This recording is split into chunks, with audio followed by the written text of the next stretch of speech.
welcome to Build Up Series. Today we have a very special episode with Andada Comanac. Andada is not just a super friend of mine, but she is also an expert in corporate and startup innovation, which I thought it was extremely accurate for our community. She's a digital professional and mentor. She's super passionate about technology, entertainment, and fashion. And most importantly, she really believes in the power of humanity and change. I always make fun of her because she should be working in the Red Cross, literally. She's always willing to help everyone. So letting Andada introduce herself so she can tell us a bit more about what she does, and then we will start with our interview. Thank you, Diana, and thank you all for having me today. It is lovely to talk even a bit about technology on fashion-related topics. So I'm glad, and I hope this can be useful for you onwards. So, except my name that you all know now, it's Andada. I've been working in the digital arena for 11 years now, and I've seen basically how it works at 360 degrees. Because I started in consultancy, delivering projects on change management with big corporations or big retails. So obviously there, when you talk about change, you'd really talk about introducing technology to support people empowerment, to support process efficiency, and why not creating new opportunities for the business. And from that point, I moved to a manufacturing company, a textile manufacturing company, delivering cotton textile for the fashion industry, mainly for premium and luxury brands, where not only we were basically introducing what I've taught before as a consultant, a whole lot of projects in the change management and digital transformation arena, but I focused on innovation as well, building up a think tank dedicated to new initiatives and collaboration with startups that could really help the company introduce itself into the future. After my experience in the manufacturing area, I moved back to consultancy, like from holding to consultancy, where there I tackled, and I'm still tackling more, the direct-to-consumer projects where we use technology and digital experiences and customer journey maps in order to make the company communication more relevant to its consumers, and obviously to introduce even the entertainment sentiment in what they were doing. So I've kind of seen the whole package of what digital is, and this is like from my job perspective. But since I've worked with the fashion companies, and I am surrounded by friends that either they work in the fashion industry or they are passionate about it, I kind of acquired this passion as well. And I started officially in Startup Bootcamp Fashion Tech to become a mentor. And on this side of my let's put it this way, of my job, of my life, we mentor startups that want to innovate the fashion industry. They're mostly technology related, so we talk about the introduction of artificial intelligence, or how the evolution of e-commerce might be, or how now obviously the big theme is about Metaverse and NFTs, and what impact can it have for the fashion industries, like from small ones to obviously big corporations. And I kept doing this for the past almost 4 years now. And obviously, like, I do it even like with people that I meet during my journey, and if the opportunity comes, to mentor them in their startup, then I love it, and I do it. Yeah, well, Andada, you can say, is a very successful professional. One of my most successful friends though I have a lot of successful friends. You do have a lot of successful friends. But We're yeah, all different, which is good. super different, yeah. She's built an amazing career in tech. Every time I speak to Andada, I'm like, can you please repeat me what is it that you do? Because I'm everything but into technology. It's very difficult for me to understand it. But it's very interesting, and she's super passionate about it, which is even the cutest thing. So well, Andra, just to start, I wanted to ask you, like, as a consultant, I hear very often to the word innovation. Now, you know, we do these workshops, like mainly the brand project, where we help our attendees to achieve their brands, no? So through a business plan, communication strategy, and everything. And the word innovation, it's everywhere, no? But I think the meaning got actually very trivialized. Could you actually explain us what does it mean to innovate? And mostly, in your case, what is digital innovation? Yeah, well, obviously, that's a good start. That's a good question to start with. I agree that innovation today, it's kind of a buzzword, but that's a good sign, because the more you talk about it, the more that actually it can happen. So that's good. But you know, even though it's a buzzword, I think it's absolutely crucial and important for the whole business ecosystem. I wanted, you know, to define the concept, because I think this sometimes can get messy and people have ideas or definitions. Even if you go on Google and start writing what innovation is, you kind of find different, you know, aspects of the term. You know, after this year's doing this, I kind of chose my perfect definition for innovation. So sometimes, I mean, what is most common out there is that you say, okay, innovation means something new, which is good, but it's not complete, even because it may be confusing, because something new, you know, can be something that doesn't actually create value to a current market issue or a current business problem, or it actually can be an invention, right?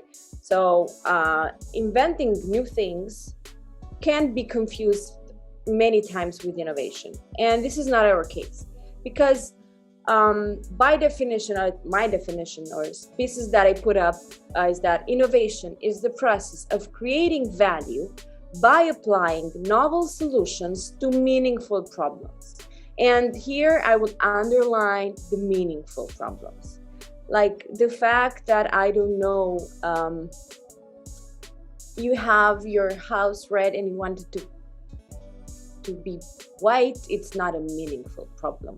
I know it's a stupid example, but I really want to, you know, make it understand.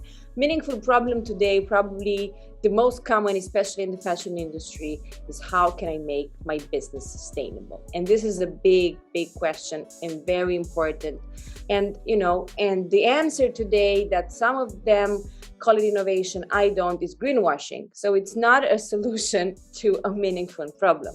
So here we're not talking about innovation, or just using here and there some textile that are organic. Then obviously you say, okay, solve the problem. That's not innovation. Just to, you know, make it a bit more concrete. Yeah. And you need a novel solution, because if you don't apply something new, then you are more concerned about optimizing something that already exists. So again, this does not enter in the innovation term, right? And the last aspect, which is the first from my definition, is that you need to create value. If you don't create value, then you're not actually innovating. And creating value means obviously having profit, going in the end of the day with a happier employee, having happier stakeholders, having obviously a grown business, or cutting costs. This is what creating value means. So doing something different, but in a better way than yesterday. So overall, this is for me my perfect definition of innovation. And then obviously you asked me, okay, what digital innovation is. So basically, digital innovation, obviously by definition, kind of includes the digital inside, which means, the use of technology that digitalizes processes. Which is not necessarily only social media, right? Because also when people speak about digital, it's like digital marketing, and it's like, oh, well, there's many other things as well, no? Yeah, well, social media, it's literally one tool that we use in digital marketing, but it's like one of so many. And then digital marketing, it's part of an entire huge digital transformation ecosystem. So basically, if we talk about digital innovators, okay, are again businesses that use new ways to solve problems.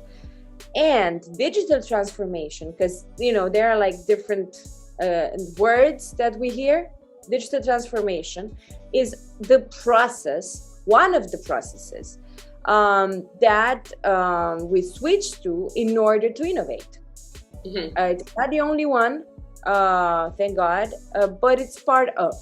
And digital transformation, it's basically the glove of the hand, which is digital innovation. I liked a lot this phrase, and I think it kind of, makes it a bit clearer. So you can innovate even not using technology, by the way. But if you're talking about digital innovation, yes, you need to do technology. But through digital transformation, which is one of the processes that you can do that. Then you have the design of innovation funnels and the creation of new products with technology. So these are other kind of processes that can be used by companies. And doesn't mean if you use one, you cannot use the others. You can use literally a plethora of processes in order to innovate. And there are really a lot of frameworks and models out there. You just need to find the right one for your company. But one is what you want to do in innovation. So solving meaningful problems, creating value in a new way through a process, which in this case, in our case, the one that I know best is through digital transformation. Okay. I hope it makes it a bit clearer. Yeah. I think I'll draw some keywords around. No, but it was very clear. No, I can give you some examples, like some initiatives that obviously I've done or I'm currently doing with digital innovation. Please do so. For example, when you choose to adopt or implement new softwares or platforms, right? That's something that you move from retail or from selling a product directly to consumer in a physical space. You want to do it in a digital arena. And for sure, evolving that digital arena, even from a simple, Amazon platform to a whole universe like Metaverses now, right? Where you create your avatar and you create like new realities. This is clearly a good definition of what digital innovation is. And digital transformation, when use this process, usually, it started by definition in order to start to cut costs. So technologies, even though require an important investment because it's not for free. So people think that it's for free. No, it's not. Some technologies are really costly. What? That technology is quite expensive. Yeah, it is. At least right now. I don't know how it will become in the future, but at least right now it's quite expensive. It is expensive, but there are different business models in the technology arena that honestly really start helping even small businesses, or help you start slow in order to understand. You test it and you see, okay, if it works, and obviously if it brings value to your business. And I'm talking mostly about software as a service platforms or technologies. So basically, it's like renting something. You pay the rent every month. You can plug in, plug out pretty easily. Obviously, depends on what kind of software we're talking about, because if you put your entire financial system or production system inside this software, obviously the costs will get higher because you have a time of appropriation of the technology, and you need to do some modifications. But I don't want to go technical because that's not the point. But thank God today there are both corporations and tech startups that provide easy solution, plug in, plug out, with even like revenue models that changed. Yeah, you can pay a fee, but you can even discuss with these startups or corporations to have like revenue sharing in the case that you don't have upfront, the money to invest in. So there are really a lot of solutions that especially designed for companies that they do not have a big amount of initial investment. So this is the coolest part, from technology, because they do cost a lot in order to perform. You really need a performant technology. If not, obviously you can lose data, which is really bad. You can, have unsatisfied customers because they cannot reach you when they want, from where they want, and this is a problem too. So in order, to have a performant technology, that is even global, because, when you use technologies, usually have a global meaning. Even if you have a local business, they are built, to satisfy universal market. So obviously, if you want a group product, you're going to pay for it. I mean, the logics of the market won't change even for technology. Yeah. But there are solutions which are a bit different from, let's put it this way, the product, the physical product market. So you can, adopt these technologies with these new fun models, and experiment and see how it works and if it works for you. And obviously the first thing you should see, it's after the initial investment, it's a fundamental cost cut, because obviously using technologies, you should use less people doing operative things like like in day-by-day routine. A lot of jobs require like mechanical tasks, and this usually technology should handle in order to leave the employees to focus on more value-added labor. So that's I think it's important, and you should see that from the beginning. And then the moment you start digitalizing better your company, you should honestly see some boosts in revenues, obviously improved in return on investments, even a better like work system, so efficiency in the processes, which obviously in the end of the day will bring you like with less costs, happier people, because obviously the process runs smoother. So that's better, happier clients. So overall your stakeholders will be should be happier. And the next level of the digital transformation processes goes towards creating a new business or a new competitive advantage. The easiest example that I have on my mind now is Amazon, when they realized that they have peak sales moments, right? I mean, the Black Friday, the Cyber Monday, before Christmas, I don't know, when is the sales period. So they realized, but they created an infrastructure behind that was supposed to deliver at the same efficiency and reaching the amount of people they reach in that peak days, the whole year. And they were like, okay, so basically we have like few days a year that we reach our maximum capacity, and all the rest it's empty. So that's why they created Amazon Web Services, where they are renting cloud. So they will build something for their business in order to deliver to the clients. And then they realize, okay, so we've built an infrastructure that it's powerful. Why don't we make money out of it? And it's actually, I think it's one of the biggest money maker for Amazon today, Amazon Web Services. So the cloud rental. They didn't do it for business purposes, but they did it because they need it. And then they realized they could have opportunity behind it. Exactly. That's amazing. And how did you discover all this digital world? I mean, to me, because I'm like super on the other side, like artsy craftsmanship. But how did you discover all this, and what it like made you click and say, okay, I want to build a career in this? Because it's so vast, it's huge, it's like. That's the thing for me. Yeah, that the fact that is huge.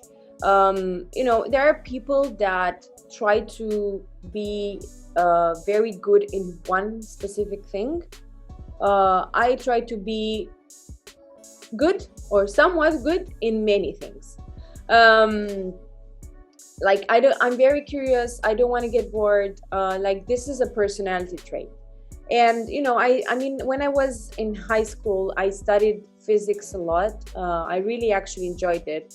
And I'm coming from an engineer's family, so everyone was studying engineering, and I was like, I want to be different. I don't want to study engineering. And then it was the moment when everyone from engineering was actually moving to IT. And I did coding. I actually started coding when I was literally 7 years old, but it was not my thing. I mean, I think it lacks of interaction with people, and this is where that's the moment when I was like, I need something that helps me interact with people because I love it. But on the other hand, helps and uses the technology, because I had this IT part inside. Since I've been studying for so long, you kind of have it, even though you don't like it, it's still there. So when I got the job in consultancy, doing something that I didn't know, but I learned, this change management with technology, so digital transformation, I just kind of liked it. I just kind of liked it. And then I started to explore as much as I could in this universe, So it kind of represents a big part of who I am. Like, from one hand, it's structured because technologies are very structured. And I am a very structured person, ironically. I got this engineering mindset probably from my mom, from my grandmother. But on the other hand, I want to spend as much time as possible with people. And I always like to see the best, in people, both from my personal perspective and my professional perspective. So it's kind of, the perfect match between these worlds, like super structured, like an engineering mindset, but with great empathy and, for people. And I like to be, to work with them. Okay. So kind of this is where it got me. Okay. Nice. That I liked a lot what you said about, like, I'm not an expert on everything, but I like to know a bit about everything.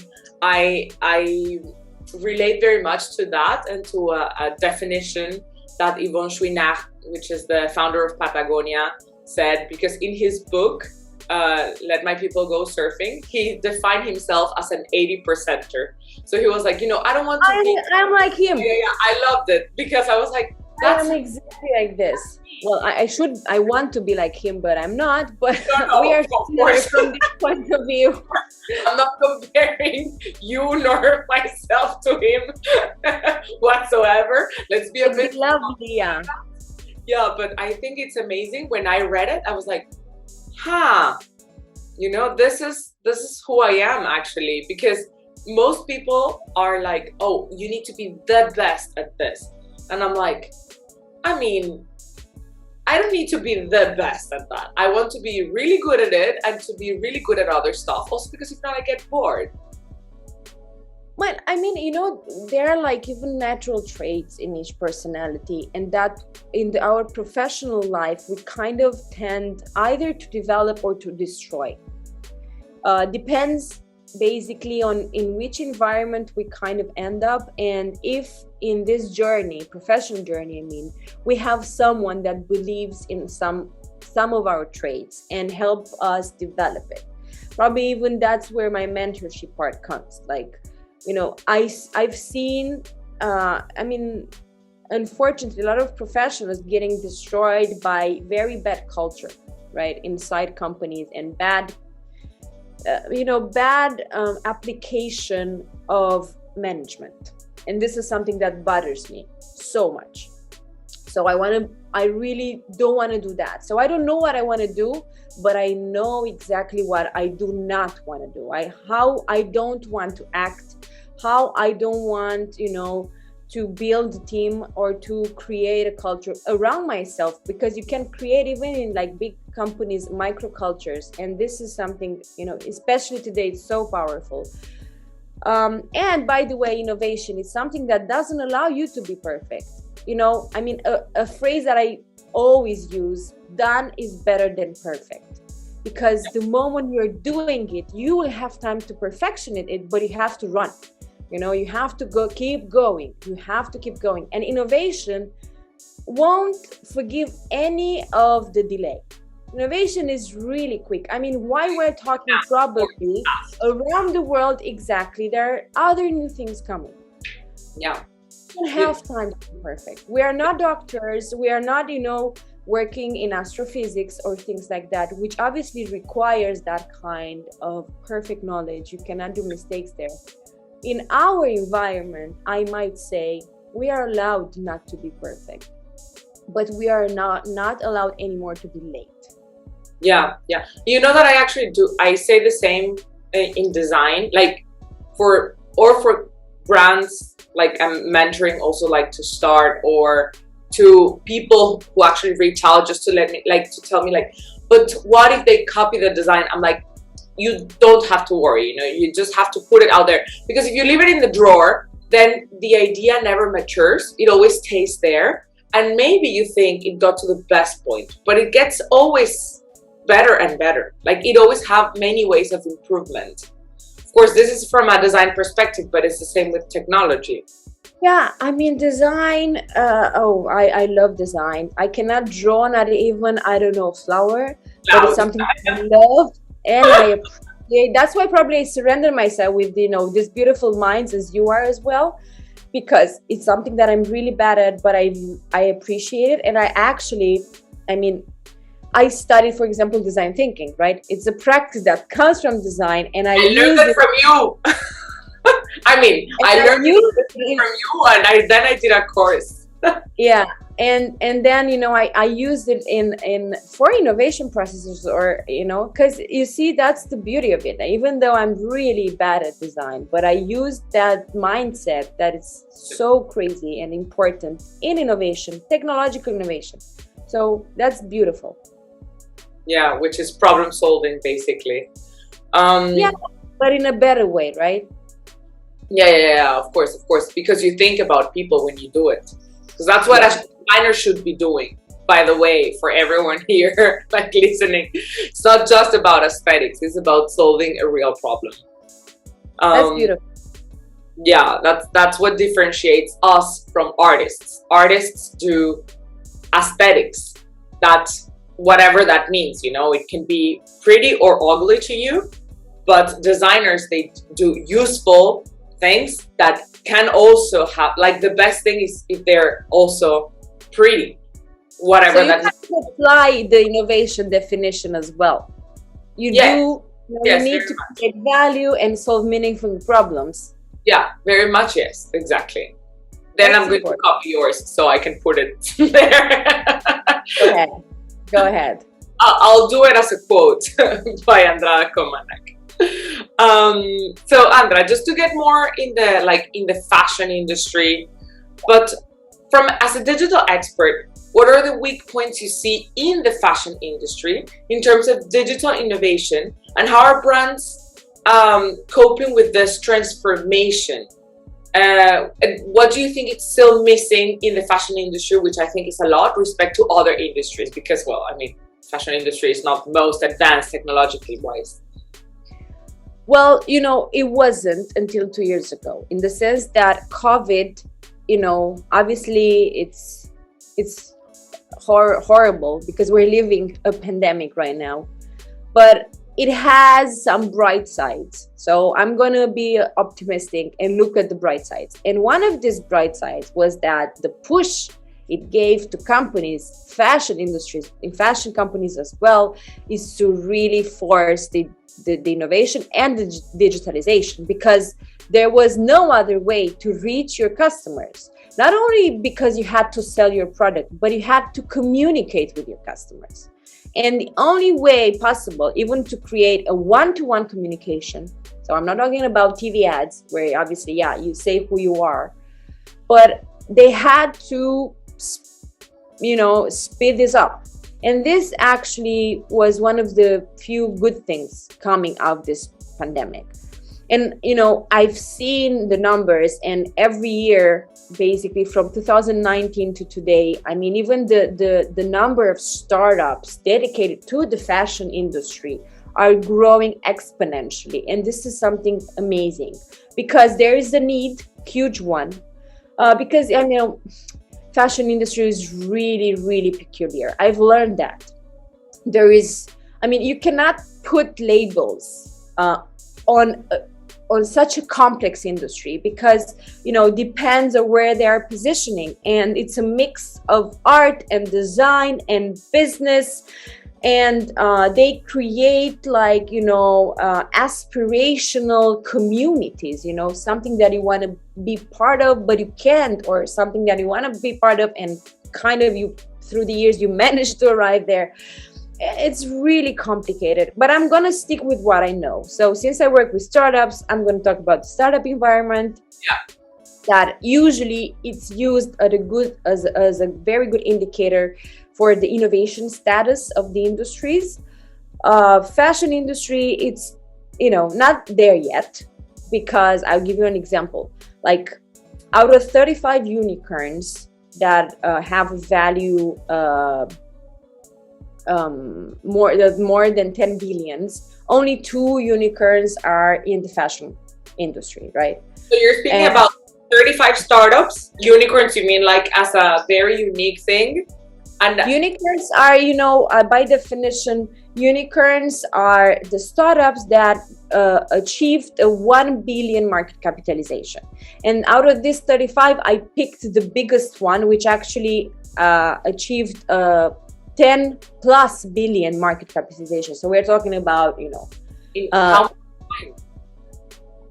it depends. Some of them usually takes a few years, but it's usually less than 10. So it's crazy. Like 4 to 5 years, or few like 20 more or less. More or less 4 or 5 years, yeah. Others, like, usually it's less than 10.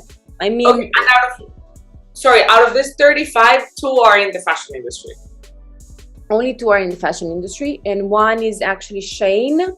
It's a Chinese brand that is low cost. Unfortunately, there is a huge discussion right now about how and if this brand can ever become sustainable, by the way.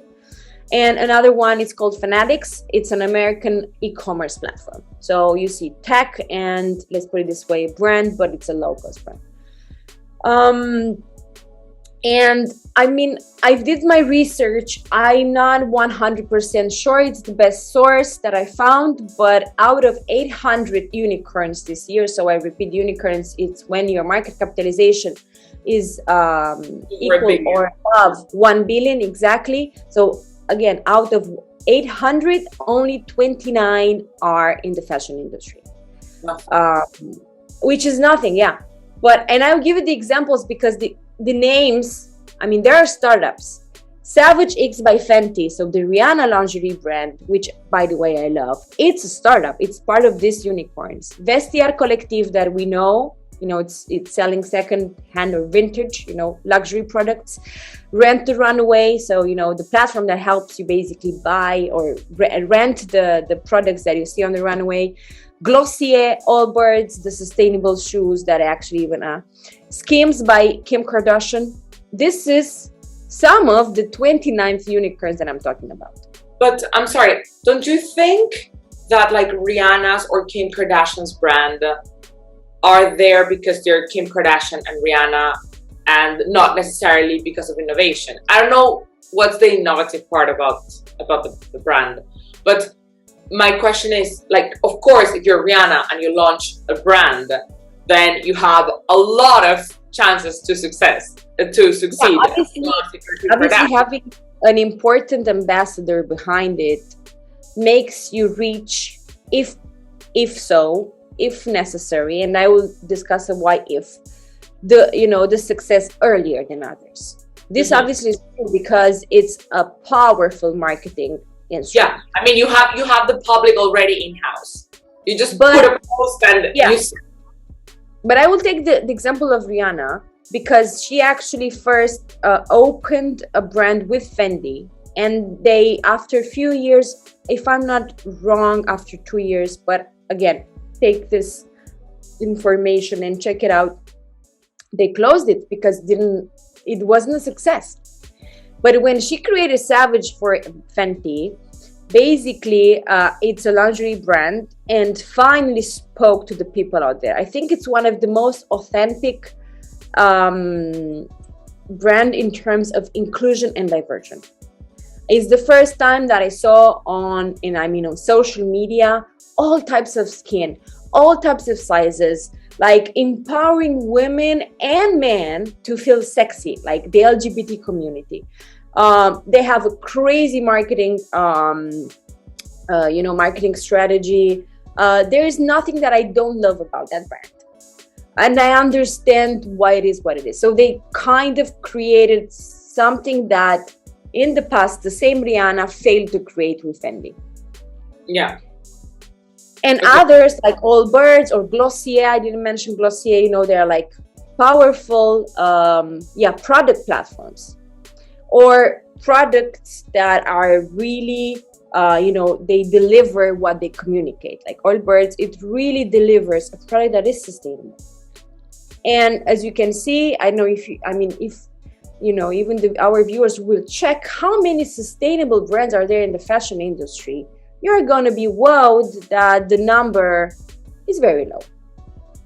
Take away the greenwashing.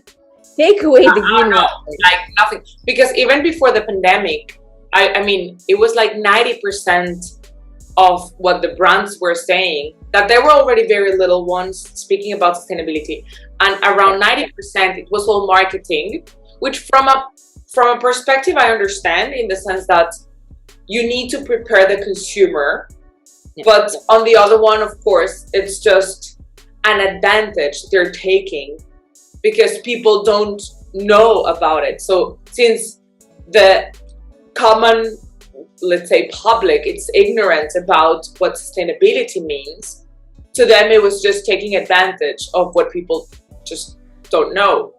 I think we need to go back to school in many, many, many ways. And when I say go back to school, I don't literally specify we have to go back to school, but we really need as well, like if we expect the brands that are working for us to deliver, to understand what we need, to understand this new complex world we're living in, we have the duty to do so as well.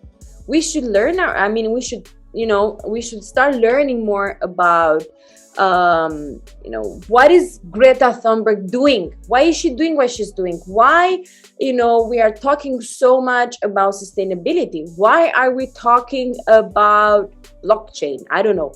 I'm just throwing this because many of us don't do our homework as well. And, this kind of has a domino effect on what brands should do. So it's not only their responsibility to teach us. I think it's great that there are brands like Patagonia, as you mentioned before, that, took this role of mentoring as well.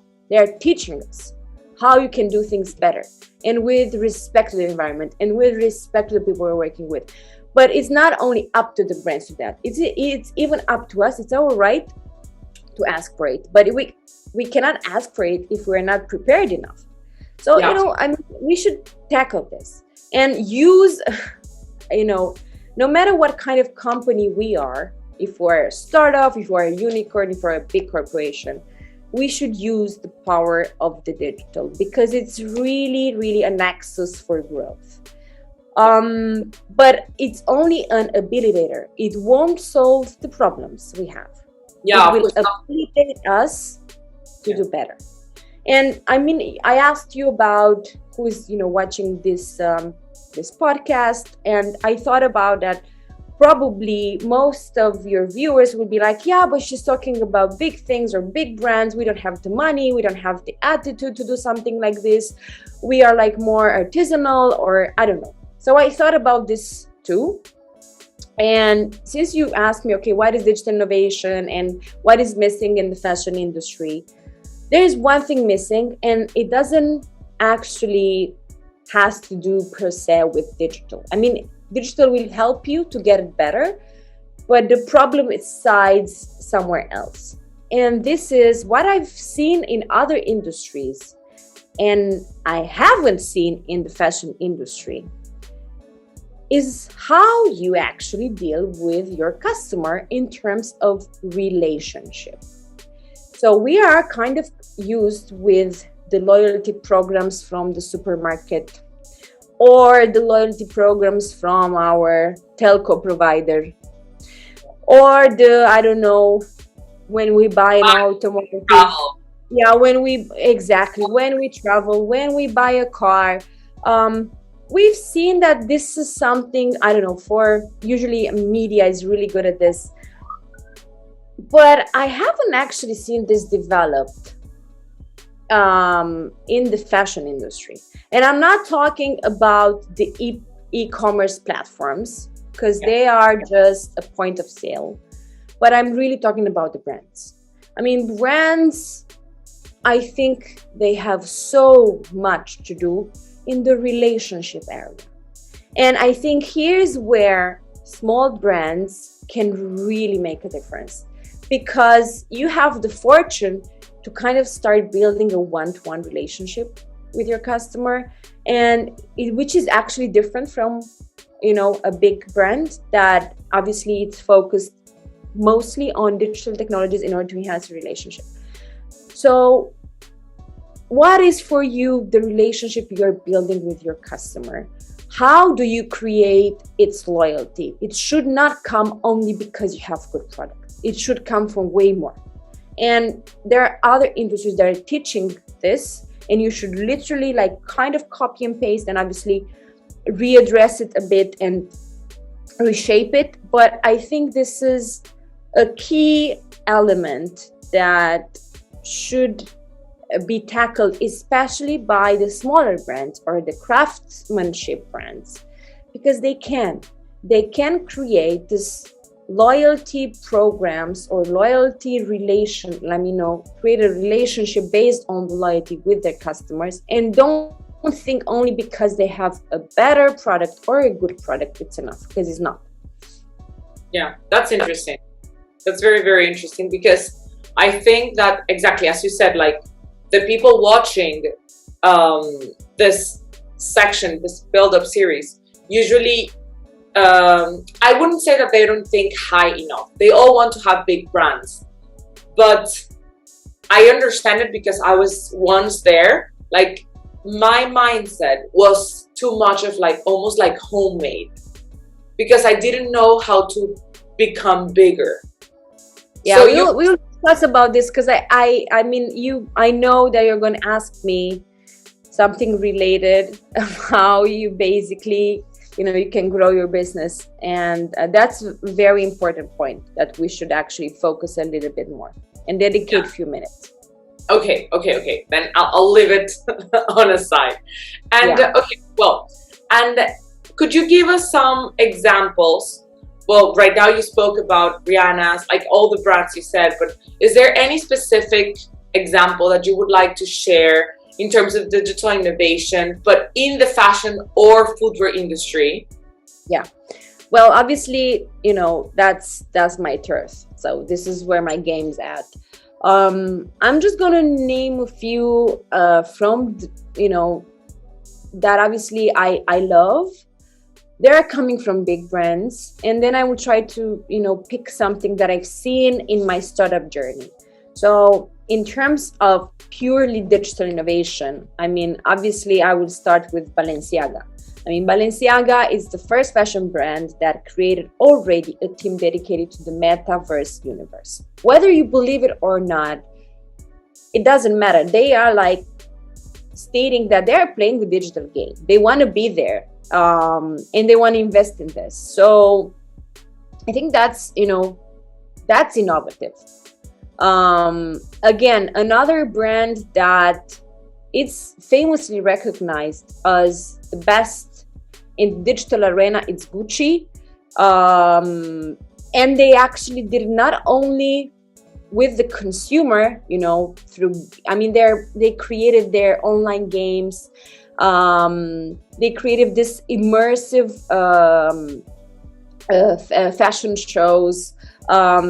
But even from the inside the company, because I have some friends working Gucci, they told me, like, we have our training, it's digital, but it's an immersive reality, and they recreate the experience with the customers, and they kind of teach us how to deal with it in this digital arena, which is great. I mean, it's the first time I've heard a fashion brand is doing something like that. So it's using technology to empower not only their customers but their employees as well. I think this is so important.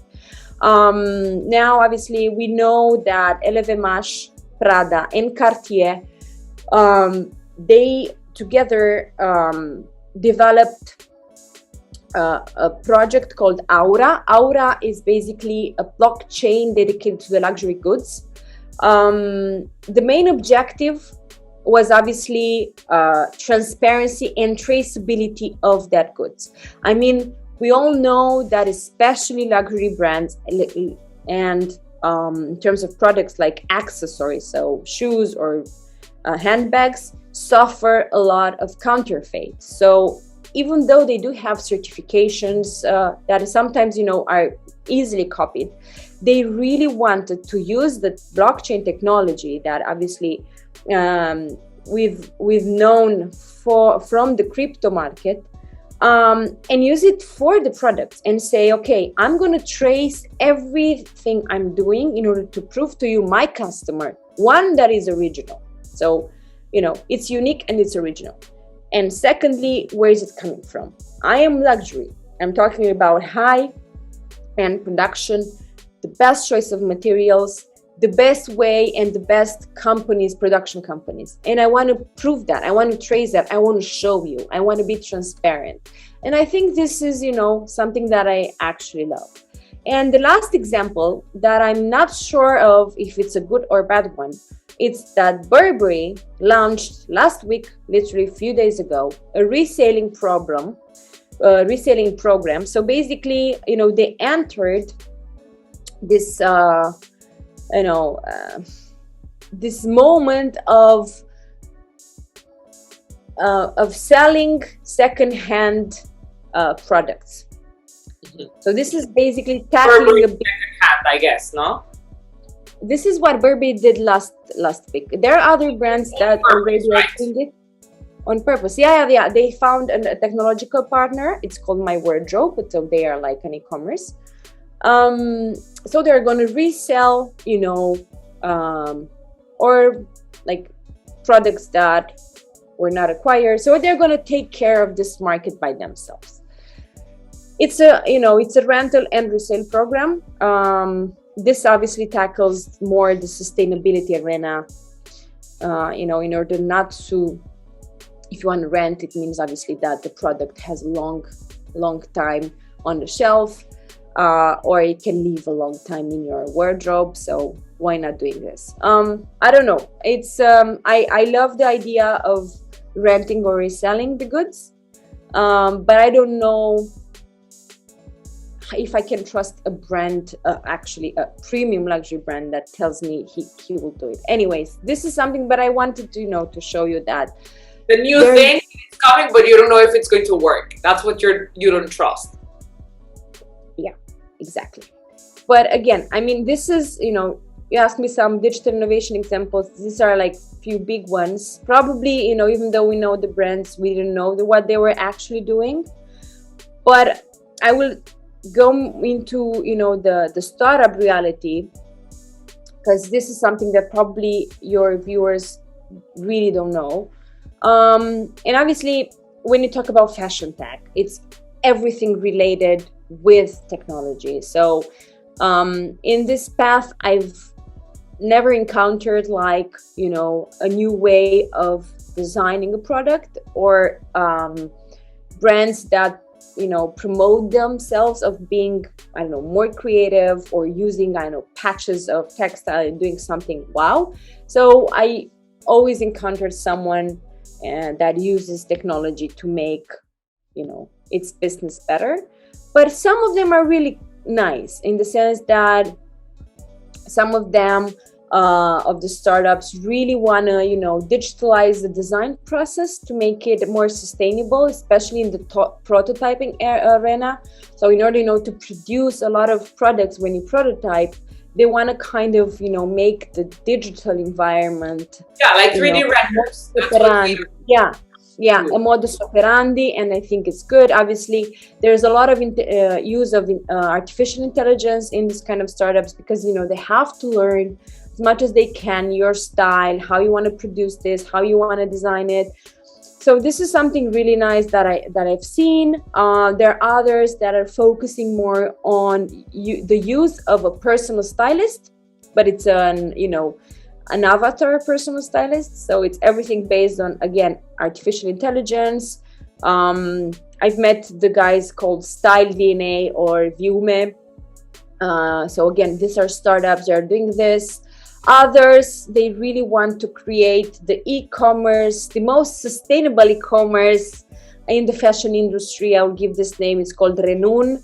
So basically, they really want to work only with sustainable brands, and they kind of put themselves out there and create let's say a KPI for sustainability, even though it is not, confirmed by any association or, by any government. It's still something that showed so much interest from the investors. I think that was the best startup 1 year ago. I mean, the startup that really took everyone by surprise in a very good way, and that got the best volume of investment. So the sustainable platform, that's a big thing. Or others like Obsess that really work in creating the showrooms in Metaverse. So everything you see in terms of design, so they create these showrooms in Metaverse, and their purpose is not to sell this product to customers, but to businesses. So businesses that when they present their collection to buyers, they try to do it more digital and less physical. Again, to avoid overproduction, to cut costs, and to be more sustainable at the end of the day.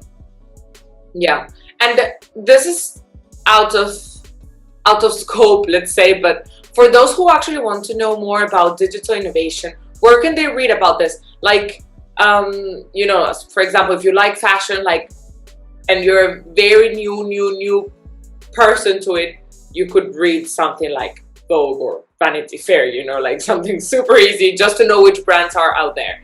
And then if you like something more in the niche market, you can go to We Are and see a more cultured magazine in terms of fashion. So where would you read about what is innovation, or which are the new projects coming, or okay, that's a big question. Like a newspaper for innovation. Yeah, no, I understand. But you start, that's a good magazine that it's called Wired. I think it's pretty good, and you can start from there. It's the European American version, the Italian version anyways, but I think, that's one of the best, dedicated more to innovation, technology and stuff like that. And I read a lot of Harvard Business Review or MIT. MIT is not, it's amazing. But again, you should be a bit more proficient if you want to read this. I will start with Wired because I think it's really, really fun. I think even Business Insider could be a nice magazine. They are not dedicated 100% technology. I think they have a specific area, but they have some nice interviews. And obviously now, what I read most for fashion and technology, I think it's Italian. It's called Pan Bianco. And they use this. And obviously, actually an X startup, because Business of Fashion, it's an X startup, guys. The first magazine dedicated exclusively to fashion and business. It's really good. I know it started in UK. I read it a lot. business of fashion, I think it's awesome. And they have everything. Obviously, they have, the artsy part, but even the digital part and the innovation part. So it's pretty accurate. I love them. So yeah. Okay, amazing. MIT, it's good. That's the one I read. Okay, Andra, and for the brands who are new in the market or they're willing to launch and they want to truly innovate, what's the best advice you can give them as a startup mentor? Oh, okay. Oh. The $1 million question. Let me take out. Yeah, the $1 million question. It really depends what kind of startup company you are creating or you want to create. I mean, how much the technology, is going to wait on your business model. Again, that is super important, because you have to understand if it's going to be a label brand or it's going to be, fintech brand. I mean, there are differences even in terms of literally paperwork, or how you register that kind of company, if it's an innovative startup or not. So it's really complicated to give, let's put it this way, a magical answer for all of it. But there is something that actually should work for every company out there, even if it's a startup and even if it's already on the market. But in my line of experience, I continually see that this is an issue. And it has to do with the purpose. Why are you doing what you're doing? I think what I've seen, especially in a more artistical arena, is that you kind of get away with the flow and with your creation and with your product and with the beauty of it, which is amazing. But you forget about why are you doing what you're doing? In the sense that, what's the biggest purpose of your company? Which doesn't mean having a purpose. It doesn't mean you are building products that will make me laugh. That's not the purpose. Purpose has to be something deep. It has to respond to something that goes above the processes and the products or the services you are delivering with your company. The most notorious example, probably, people are like, oh yeah, but I know it. But you should learn from it. It's Apple. I mean, Apple was probably one of the few companies that stated out there their purpose. And I still don't get it why 90% of the companies I've been working with, they are not doing it. Don't get it. I mean, we have a best-in-class company doing so, teaching us every day how to do it, and we still don't learn. Don't ask me why. So Apple's purpose, it's not to build the most beautiful computers in the world or the most beautiful phones in the world. That's what they do. But why they do it, it's very simple. Because the mission of Steve Jobs and at Apple is that they want to think different. They are talking to the non-ordinary people.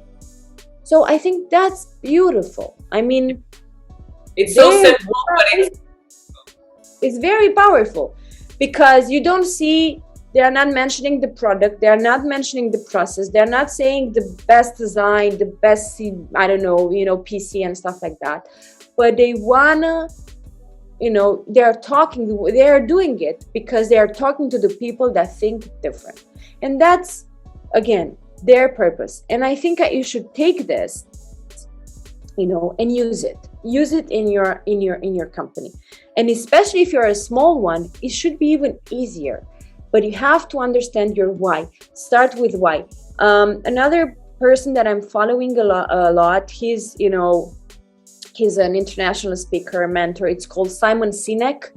Has a book. It's called Start With Why. It's really tiny. I would recommend it to you. Please read that book. It's easy, but it's so important. And I really think that every company should go back to that book every once in a while and remind itself why it's doing what it's doing. Because especially today, it became so important not to, just be there and sell our product just because, but to have a bigger purpose. So that's one thing that I think it's common to every company in the world. But if I'm talking more to like the fashion companies out there, I will give them like an advice. They should do two things. One is to understand what problem are you solving with your value proposition. So why you're doing what you're doing by solving what problem. So this is very important. You need to solve a problem, because if you do not solve a problem, then you should find the way to solve a problem. Yeah. If not, in few find years, what problem that you're using is your user is having. So you start from this question, and then I will challenge you. I'm trying to do this on my own as well, to answer the following challenge. It's so easy most of the times to define the best thing our company has. The best product. Now we're doing this and that. Perfect. Well, my challenge for you is actually to find ways, on paper obviously, to put your company out of business. Try to do this exercise. Okay, how I would kill my company, or my idea of the company, depends on what stage are you in right now. Why? Because I think forcing ourselves to think in the negative will actually show the weaknesses of our company or business model and the actually opportunities we have. So this is, my takeaway for you. Like, do these two things. First of all, ask yourself, what problem are you solving? And secondly, challenge yourself and put your company out of business. Yeah, so it hurts. So you're like, okay, I really need to do this. I think I'll do it. Yeah. Okay. And my last question to you, Andra, is like, if you were to advise a specific designer brand, what would you be looking at? So we're going back to the scale-up thing. Exactly. The first thing that I'm going to be looking at as an advisor or a financial potential investor would be like understanding how big you want to build your brand. I think that's super important. Like, you need to know it, especially at the beginning. You have to have this idea, like, I want to build a sustainable business model in the long run, and I want it to be big, or my objective is to have one store and one store only. So this is very important, to know how big you want to build your company, because obviously the second step in terms of how big you want to build your company would be, okay, I know I want to make it pretty big, so it's not one shop. Then how am I going to scale up my business? This is something that unfortunately basically makes or breaks the success of your company. A lot of designer brands start without knowing how they're going to scale up the business, especially the local ones. Even though they have a global vision, they're like doing artsy or artisanship. They're using a lot of artisanship and craftsmanship. This is something that is very difficult to scale up, and you have to think about it, because if you do not think about it, don't pretend that if you're going to have this success, then you're going to think about it in the long run or afterwards and put it on the side, because it won't bring you any benefit. And in order to be sustainable, it doesn't mean that you only need to use sustainable textile and produce with using less water. The first thing a company is responsible of is to be economically sustainable. Yeah. we always think about profit as the bad guy here. Profit is the best guy, is your best friend. Making money not only validates you, but it validates a community of people working with you, for you, and a community of people buying your product. So, and profit, it's the only key that helps you innovate and doing things better, right? So don't think about being economically viable as, oh my God, that's the bad guy. Because capitalism. I mean, when they, yeah, it's like every company should be a non-profit. No, profit is good, my friend. But because profit is good, then it should be, you know, the most important part when you think about that is, okay, I'm having a small thing here, but I know how am I going to scale this up? If I don't know, if I don't have the answer of this question, work until you do. It's so important. Yeah, that's very powerful. You know that we opened a section in our YouTube channel, which is called Best Kept Secrets of Sustainability. And it's exactly to educate people on what sustainability is. And not, as you said, it's not a recycled material. It's not using less water. Like, it's a lot of things. We don't touch the economical part, but because I am personally not an expert on that, so I think I wouldn't have enough to say. But definitely the thing of like you saying, like, the economical part is your best friend. Of course, if you really have a product that delivers value and you don't have money to push it, then it's just leaving your design in the drawer, you know? So you actually need to have all that capital in order to be able to show it and do the real change. Also because, I mean, the 20 biggest companies in the world are causing so much harm in general that if we don't try to actually beat that, and I'm not saying you becoming among the 20 biggest companies in the world, but definitely we do need big corporations that are doing good. We need more, like, I don't know, like Patagonias, you know, like. Yeah, but they can be where they are because they are building profit, but in a good way, and they're obviously focusing. They're not thinking of profit for themselves. It's not like I want to be rich and the other one's poor, but it's more like we're building value. Of course, we are making profits. That's it. Thanks to that profit is that we manage to grow. And this obviously then it opens another important thing, that it's, you know, if you talk about sustainability, about the benefit corporation, the certification that you are a B Corp.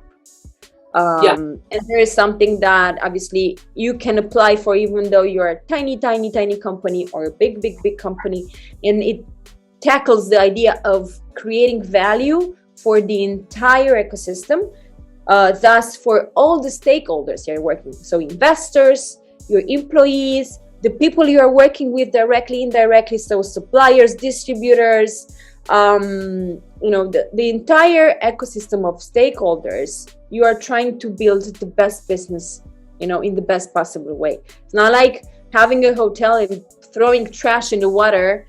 That's a sustainable business. I mean, it can work from a profitable point of view, but it shouldn't be like this anyway. So yeah, there are ways of in you know, today, and that can certify you have a sustainable business.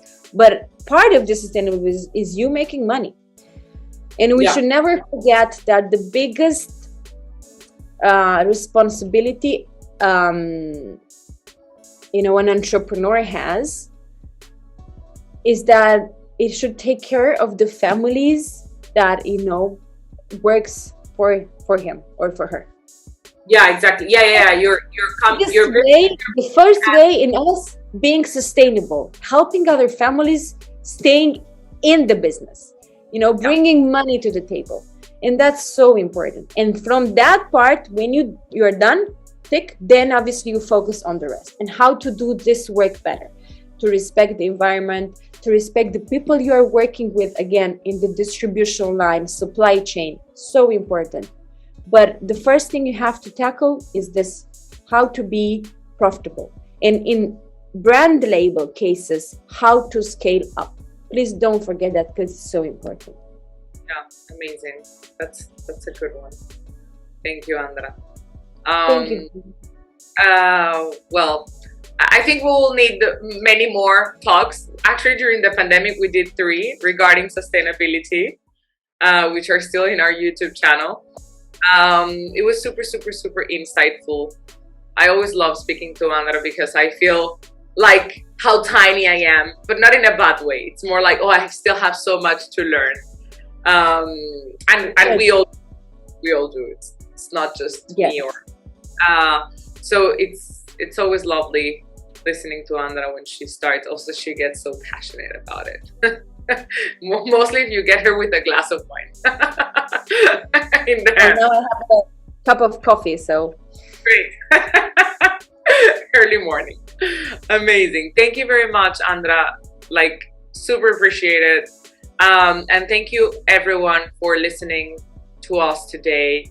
I really hope that this was an episode that will help you grow as a professional, as a startup. If you have any questions, we're leaving Andra's LinkedIn profile, so you can reach her out. She's always extremely available,